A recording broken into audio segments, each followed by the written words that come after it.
Hi! ரொம்ப சிம்பிளா புளிச்சக்கீரை கடையல் எப்படி செய்றதுன்னு பார்க்கலாங்க. நல்லா கீரைய கிளீன் பண்ணி எடுத்துக்கோங்க. அப்புறம் பூண்டு, வரமிளகா, பச்சை மிளகா, தக்காளி எடுத்து வச்சுக்கோங்க.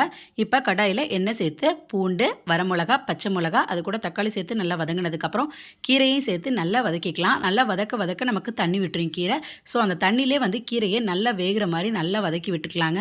நல்லா கீரை வெந்ததுக்கப்புறமா நம்ம ஸ்டவ் ஆஃப் பண்ணிவிட்டு ஆற வச்சுட்டு இப்போ அதை மிக்ஸி ஜாரில் சேர்த்து உப்பு சேர்த்து நம்ம அரைச்சிக்கலாம்.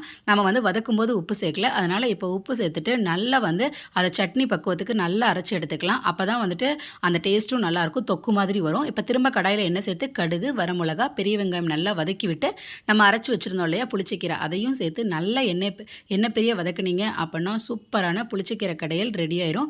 லாஸ்ட்டாக நல்லெண்ணெய் ஊற்றி சாப்பிட்டு பாருங்கள், சூப்பராக இருக்கும். நம்ம புளிச்சக்கீரைக்கு நல்ல உரப்பு சேர்த்துக்கலாங்க. அப்போ தான் அந்த புளிப்பும் உரப்பும் டேஸ்ட் பேலன்ஸ் ஆகி ரொம்ப நல்லாயிருக்கும். ட்ரை பண்ணி பார்த்துட்டு கமெண்ட்டில் சொல்லுங்கள். தேங்க்யூ.